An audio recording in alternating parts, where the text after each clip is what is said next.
오늘의 양식 이 시간은 야고보서 2장 1절부터 13절 말씀을 통해서 우리 아이 맨쉬로 키우라 라는 제목으로 말씀을 전하겠습니다. 힐 마골린이 쓴 공부하는 유대인이라는 책에 보면 유대인들은 우리들과 똑같이 자녀 교육에 대한 높은 관심도가 있습니다. 이상적인 유대인 부모들은 아이들을 교육함에 있어서 다음과 같은 세 가지를 꼭 행한다고 합니다. 첫째는 토라를 가르치는 일입니다.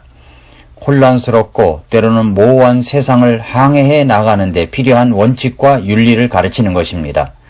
둘째는 후파 밑에 설 수 있도록 자녀들을 인도하는 것입니다. 후파라는 말은 결혼식 때 신랑 신부가 서 있는 자리에 치는 휴대용 차양을 말하는 것입니다. 이것은 다른 사람들과 함께 어우러져 살며 좋은 인간관계를 유지한다는 것을 의미합니다. 인간관계를 가르치는 것입니다. 셋째는 마하심 토빔을 실천하도록 가르치는 것입니다. 마하심 토빔이라는 말은 선한 행위라는 말입니다.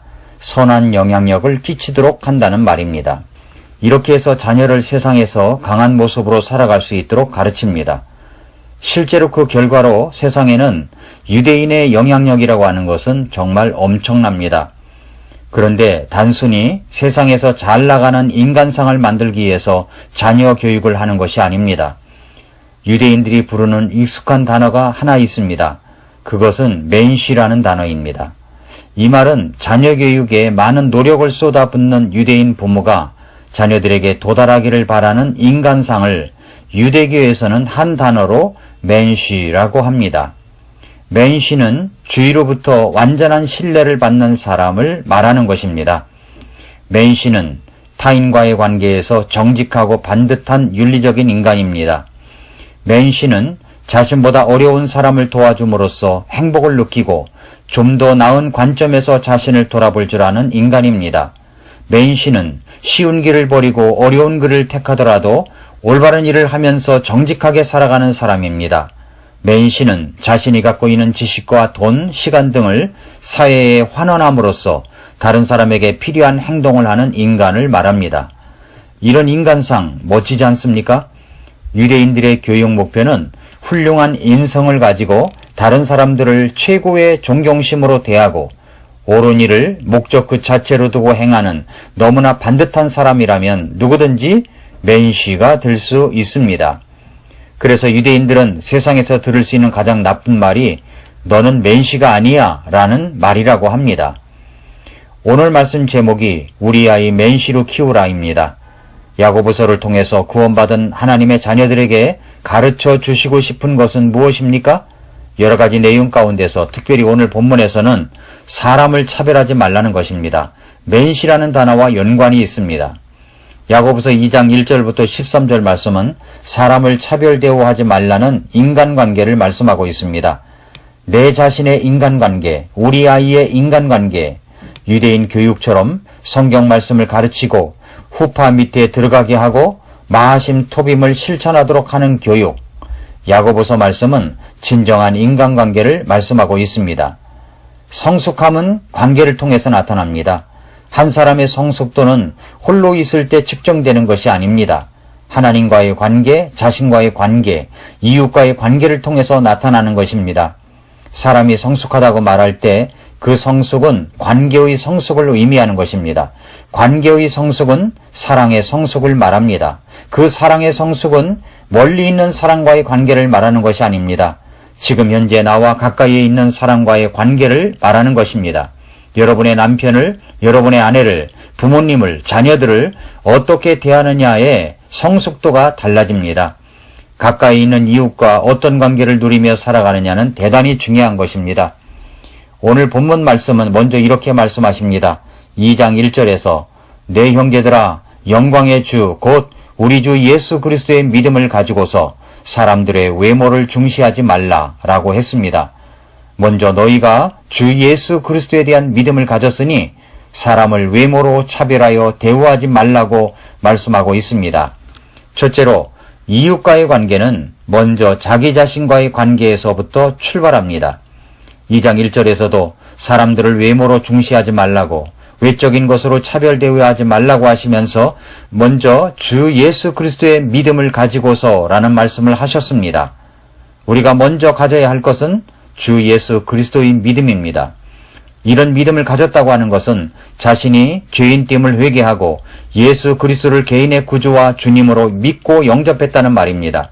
예수님을 영접하는 순간 우리는 하나님과 화평하게 되고 하나님과의 관계 속에 들어가게 됩니다. 예수님께서 말씀하신 것 중에 이런 말씀을 기억하실 것입니다. 네 이웃을 네 자신과 같이 사랑하라. 그러니까 내 자신을 사랑하는 것만큼 우리는 이웃을 사랑할 수 있는 것입니다. 내 자신에 대하여 외적인 것을 중시하지 않아야 다른 사람들의 외적인 것에 차별하지 않을 수 있는 것입니다. 마태복음 7장 12절에서 그러므로 무엇이든지 사람들이 너희에게 해주기를 바라는 모든 것을 너희도 그들에게 그대로 하라. 이것이 율법이요 대언자들이니라 라고 말씀했습니다. 사람들이 나에게 해주기를 바라는 것들이 있습니다. 그대로 다른 사람에게 하는 것이 성숙한 모습이 되는 것입니다. 그러니까 이웃과의 관계는 내 자신의 관계에서부터 출발한다는 것을 인식해야 합니다. 둘째로, 그렇다면 먼저 내 자신에게 바라는 것이 무엇인지 여러분은 아십니까? 다른 사람이 나에게 해 주었으면 하는 것이 무엇입니까? 그것을 알아야 합니다. 나에게 어떤 갈망이 있는지를 알아야 합니다. 우리에게는 어떤 갈망이 있습니까? 첫째, 인정받고 칭찬받기를 원하는 갈망이 있습니다. 하나님께도 인정받고 싶어 합니다. 사람에게도 인정받고 싶어 합니다. 누군가 나에게 조금만 인정만 해주어도 얼마나 신나는지 모릅니다. 누군가 저에게 목사님 넥타이가 참 멋지세요 하면 그 넥타이만 메고 다니고 싶은 마음이 듭니다. 누군가 저에게 목사님 오늘 설교 말씀 오늘의 양식을 들으면서 참 제 자신이 달라지고 있습니다 하면 저는 정말 날아갈 것 같습니다. 더 잘 준비하고 싶은 마음이 듭니다. 인정받고 싶은 마음, 칭찬받고 싶은 마음은 누구에게나 다 있습니다. 그렇게 나에게 인정받고 싶은 것처럼 다른 사람을 인정해 주라는 것입니다. 둘째, 용서받기를 원하는 마음이 있습니다. 내가 잘못했을 때 그냥 지나쳐 주었으면 하는 마음이 있습니다. 괜찮다는 이야기를 듣고 싶습니다. 용서한다는 이야기를 듣고 싶은 마음이 있습니다. 그렇게 누군가 나에게 실수를 하였을 때 그냥 용서해 주는 것입니다. 가끔 신문을 보면 자기 차가 엄청난 고가의 차량인데 아마도 페라디인 것 같습니다. 살짝 부딪혀서 기스가 났는데 그냥 보내줬다는 이야기. 리어커를 끌고 폐지를 모는 할머니가 페라디 차량을 긁었는데 그냥 보내줬다는 이야기를 보면서 정말 흐뭇해합니다. 저도 그런 적이 있습니다. 어떤 사람이 신호에 걸려 횡단보도에 걸쳐 정차를 했는데 행인들의 편리를 봐준다고 후진을 하다가 뒤에 서 있던 제 차 앞 범퍼와 부딪혔습니다. 그 사람도 놀랬고 저도 놀랬습니다. 내려서 보니 부딪혀 살짝 기스가 났습니다. 어쩔 줄 몰라 하는 분에게 저는 이야기를 했습니다. 뭐 보니까 괜찮습니다.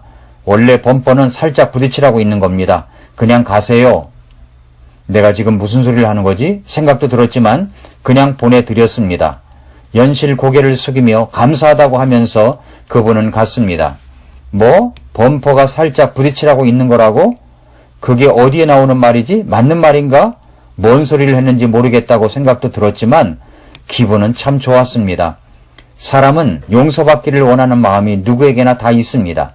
누군가 어쩔 수 없이 그렇게 되었다는 것을 이해해 주기를 바라는 마음이 있습니다. 그렇게 다른 사람도 그렇다는 것을 아는 것입니다. 셋째로 격려받기를 원하는 갈망이 있습니다. 격려라는 말은 힘을 북돋아 주는 것입니다.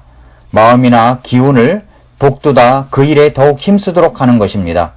힘든 일을 잘 감당하도록 힘을 북돋아 주고 어려울 때 그 어려움을 잘 견딜 수 있도록 도와주는 것이 격려입니다. 격려의 친구가 위로입니다. 위로는 상실의 고통 중에 있는 사람의 슬픔을 달래주는 것입니다. 고난 중에 있는 사람의 아픔을 어루만져 주는 것입니다. 때로 실수하거나 실패했을 때 낙담하지 않도록 도와주는 것이 위로입니다. 포기하지 않도록 희망을 주는 것이 위로입니다. 저에게 어떤 분이 찾아와 따뜻한 커피를 사주고선 목사님을 위해서 기도하고 있습니다. 목사님 힘내세요. 건강하세요. 라고 하면 저는 정말 격려가 되고 힘이 납니다. 그렇게 저도 다른 사람에게 따뜻한 커피를 사주면서 따뜻한 말 한마디를 해주는 것입니다. 이런 마음은 누구에게나 다 있습니다. 먼저 다가가는 것이 필요한 것입니다. 넷째는 존중받기를 원하는 갈망이 있습니다. 내 존재 자체를 소중히 여겨주는 것이 존중입니다. 우리는 누구나 존중받기를 원합니다. 다섯째는 필요한 존재가 되기를 원하는 갈망이 있습니다. 누군가 나를 필요로 한다면서 부탁을 할 때 기분이 좋습니다. 아, 나도 여기에 쓸모가 있는 존재구나 라고 생각이 듭니다. 사랑하는 성도 여러분, 우선 다른 사람을 차별 대우하지 않으려면 내 자신에게 일어나는 갈망이 무엇인지 정확하게 인식해야 합니다. 그래야 내가 바라는 것처럼 다른 사람에게도 그렇게 해줄 수 있습니다. 서론에서 이야기한 것처럼 맨시라는 말은 다른 사람들에게 완전히 신뢰받는 사람을 말한다고 했습니다. 우리 자신이 먼저 맨시가 되어야 합니다. 그리고 우리 아이들이 그렇게 맨시가 될 수 있도록 말씀으로 성장하게 해야 합니다. 성숙한 인간관계는 사람을 풍요롭게 하기 때문입니다.